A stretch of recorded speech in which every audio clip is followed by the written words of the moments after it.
La voz de Pankara.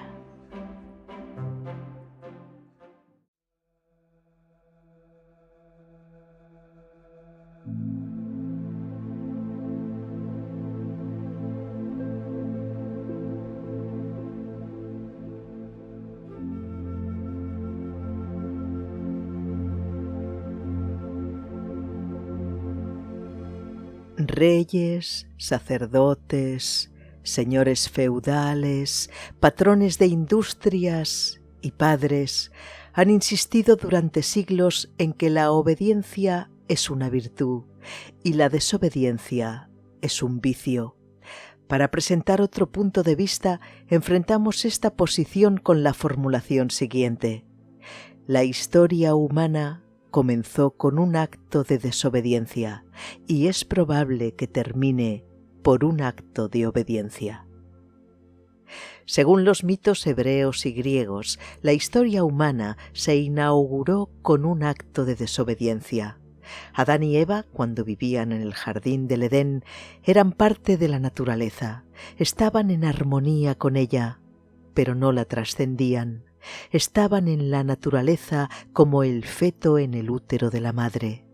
Todo esto cambió cuando desobedecieron una orden. Al romper vínculos con la tierra y madre, al cortar el cordón umbilical, el hombre emergió y fue capaz de dar el primer paso hacia la independencia y la libertad. El acto de desobediencia liberó a Adán y Eva y les abrió los ojos. Se reconocieron uno a otro como extraños y al mundo exterior como extraño e incluso hostil.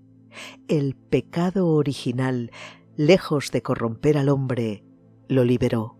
Fue el comienzo de la historia humana. El hombre tuvo que abandonar el jardín del Edén para aprender a fiarse de sus propias fuerzas y llegar a ser plenamente humano.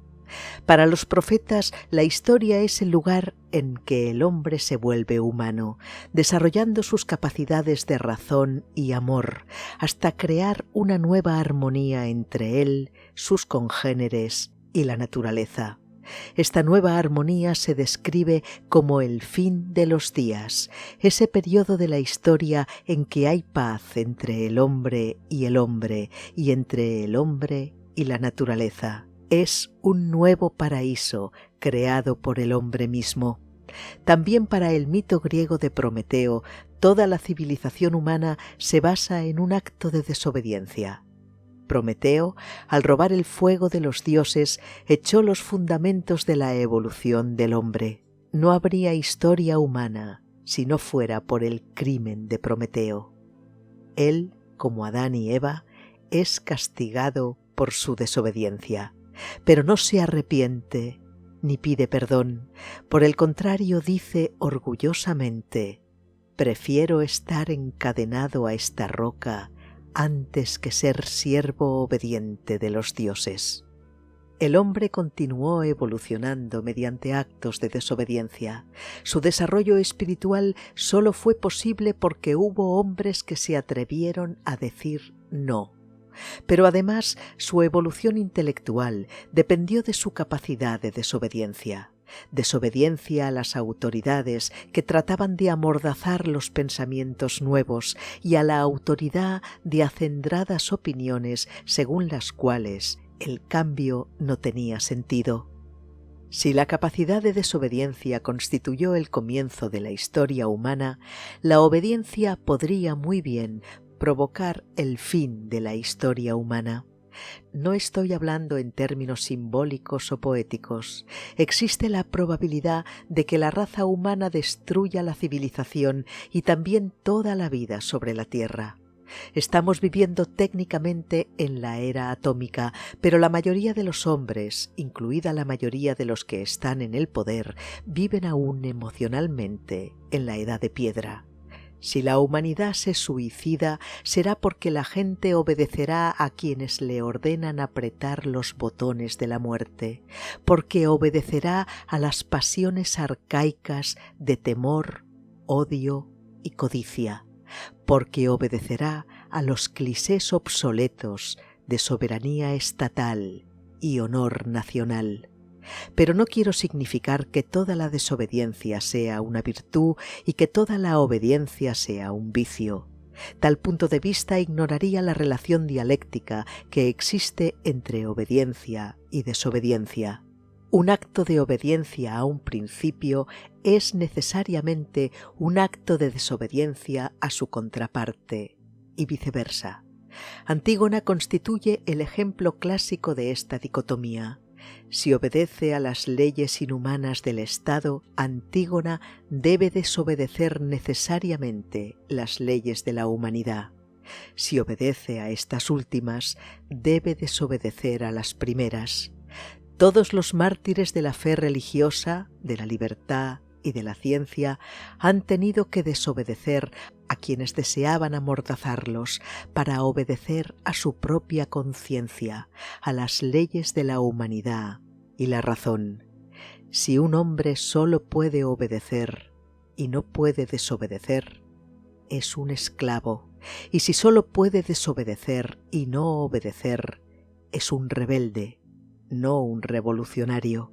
Actúa por cólera, despecho, resentimiento, pero no en nombre de una convicción o de un principio. Sin embargo, para prevenir una confusión entre términos, debemos establecer un importante distingo.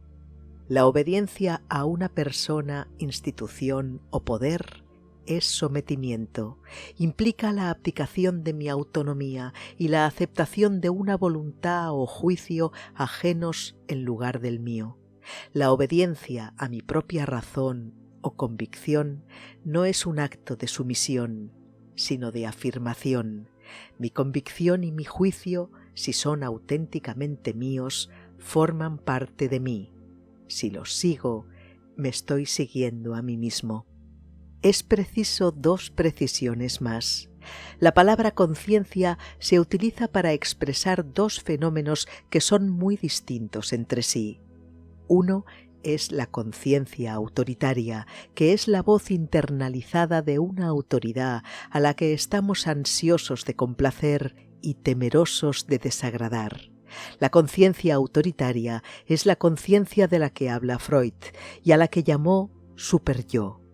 Este superyo representa las órdenes y prohibiciones del padre internalizadas y aceptadas por el hijo debido al temor. Distinta de la conciencia autoritaria es la conciencia humanística. Esta es la voz presente en todo ser humano e independiente de sanciones y recompensas externas. La conciencia humanística se basa en el hecho de que como seres humanos tenemos un conocimiento intuitivo de lo que es humano e inhumano, de lo que contribuye a la vida y de lo que la destruye. Es la voz que nos reconduce a nosotros mismos, a nuestra humanidad. La conciencia autoritaria, o superyo, es también obediencia a un poder exterior a mí, aunque este poder haya sido internalizado. Conscientemente creo que estoy siguiendo a mi conciencia. En realidad, sin embargo, he absorbido los principios del poder. La obediencia a la conciencia autoritaria tiende a debilitar la conciencia humanística, la capacidad de ser uno mismo y de juzgarse a sí mismo. También debe precisarse, por otra parte, la afirmación de que la obediencia a otra persona es ipso facto sumisión, distinguiendo la autoridad irracional de la autoridad racional. Un ejemplo de autoridad racional es la relación que existe entre alumno y maestro. Uno de autoridad irracional es la relación entre esclavo y dueño. En ambas relaciones se acepta la autoridad de la persona que ejerce el mando, pero los intereses del alumno y del maestro, en el caso ideal, se orientan en la misma dirección. Es decir, el maestro se siente satisfecho si logra hacer progresar al alumno. Si fracasa, ese fracaso es suyo y del alumno. El dueño del esclavo, en cambio, desea explotarlo en la mayor medida posible. Al mismo tiempo, el esclavo trata de defender lo mejor que puede sus reclamos a un mínimo de felicidad. Los intereses del esclavo y del dueño son antagónicos. Hay otra distinción paralela a esta. La autoridad racional lo es porque la autoridad, sea la que posee un maestro o un capitán de barco que da órdenes en una emergencia, actúa en nombre de la razón, que por ser universal podemos aceptar sin someternos. La autoridad irracional tiene que usar la fuerza o la sugestión, pues nadie se prestaría a la explotación si dependiera de su arbitrio evitarlo. ¿Por qué se inclina tanto el hombre a obedecer y por qué le es tan difícil desobedecer? Mientras obedezco al poder del Estado, de la Iglesia o de la opinión pública, me siento seguro y protegido. En verdad poco importa cuál es el poder al que obedezco, es siempre una institución u hombres que utilizan de una u otra manera la fuerza y que pretenden fraudulentamente poseer la omnisciencia y la omnipotencia. Mi obediencia me hace participar del poder que reverencio y por ello me siento fuerte. No puedo cometer errores, pues ese poder decide por mí. No puedo estar solo, porque Él me vigila. No puedo cometer pecados, porque Él no me permite hacerlo, y aunque los cometa, el castigo es solo el modo de volver al poder omnímodo. Para desobedecer debemos tener el coraje de estar solos, errar y pecar.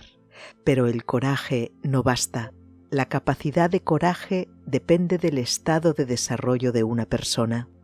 Solo si una persona ha emergido del regazo materno y de los mandatos de su padre, solo si ha emergido como individuo plenamente desarrollado y ha adquirido así la capacidad de pensar y sentir por sí mismo, puede tener el coraje de decir no al poder, de desobedecer.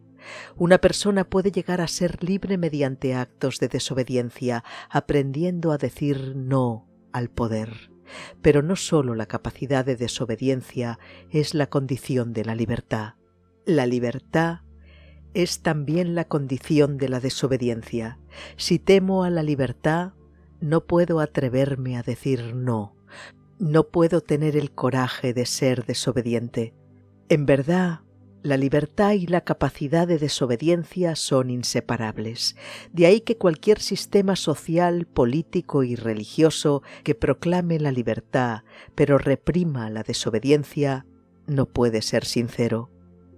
Hay otra razón por la que es tan difícil atreverse a desobedecer, a decir no a la autoridad. Durante la mayor parte de la historia humana, la obediencia se identificó con la virtud y la desobediencia con el pecado. La razón es simple.